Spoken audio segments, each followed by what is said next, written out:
Hi guys! Welcome back sa aking YouTube channel at kung bago ka lang sa aking YouTube channel, wag mo kakalimutan mag-subscribe at i-hit ang notification bell para updated ka sa ating mga latest upload.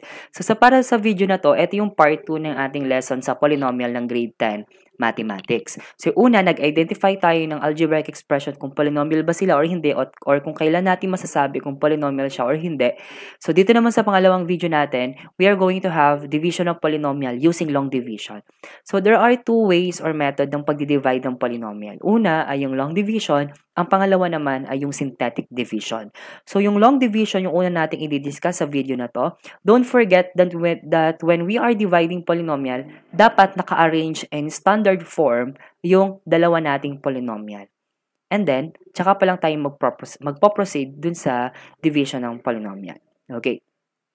So yung long division natin is kamukha lang siya nung normal way nung pagdi-divide natin ng number. So, paano yon? Inilalagay natin muna yung yung ating dividend, which is 2x squared plus 5x minus 23. And then, sa labas naman yung divisor, which is x plus 5. And then, ang focus muna natin ay ito. So, ito lang, ito, tsaka ito. So, di-divide natin yung 2x squared kay x. So, 2x squared divided by x is simply 2x. Ayan. Then afterwards, i-multiply natin siya doon sa x plus 5. So, paano natin multiply yan?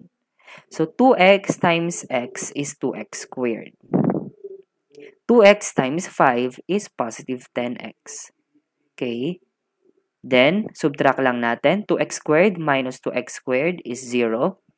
5x minus 10x is negative 5x. Bring down negative 23. Okay. Negative 5x divided by x is negative 5. Negative 5 times x is negative 5x. Negative 5 times positive 5 is negative 25. And then, subtract lang natin yan, cancel. So, we have negative 23 minus negative 25 is positive 2. Ayan. So, ito na yung ating remainder. So, paano natin i-write yung answer natin? So, yung quotient natin is 2x minus 5 plus the remainder, which is 2. I-over natin kay divisor, which is x plus 5. So, ito yung quotient nung 2x squared plus 5x minus 23 divided by x plus 5. So, para mas maintindihan nyo pa, let's have another example. Yan.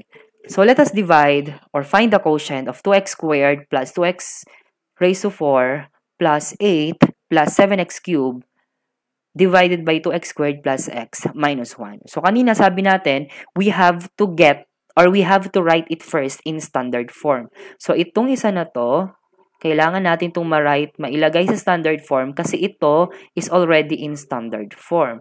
So, 2x squared, uunahin natin si 2x raised to 4. Ayan, so wala na yon. And then si 7x cubed.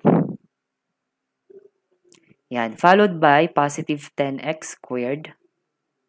Followed by, okay, so merong missing na degree. Merong missing na degree na 1. So, maglalagay tayo dito ng 0x kasi dapat kompleto yung degree natin. From 4, 3, 2, 1 hanggang 0. So, plus 8. Ayan yung plus 8 natin. Divided by 2x squared plus x minus 1. So, kamukha lang nung method natin nung una, we have to write first our dividend, which is 2x raised to 4. Sorry.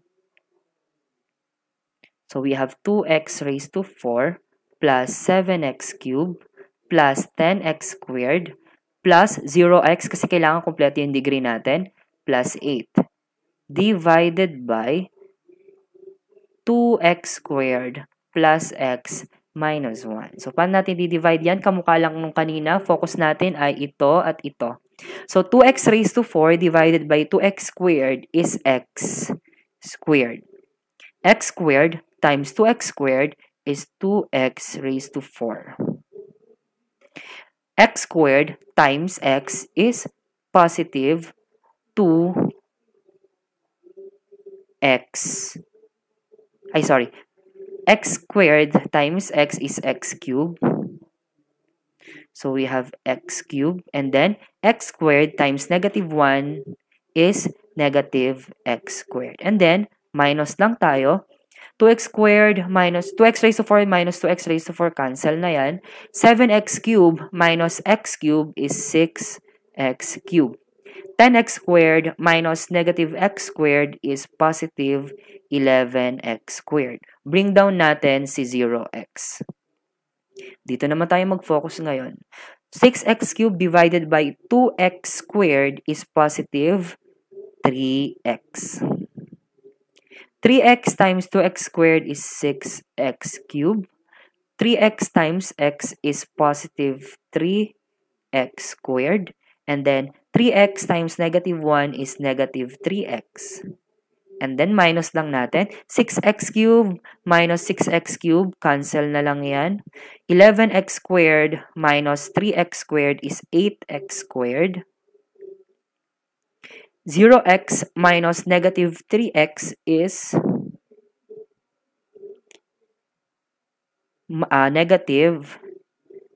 positive 3x. 0x minus negative 3x is positive 3x. Bring down positive 8. Ayan, ito naman ang divide natin ngayon.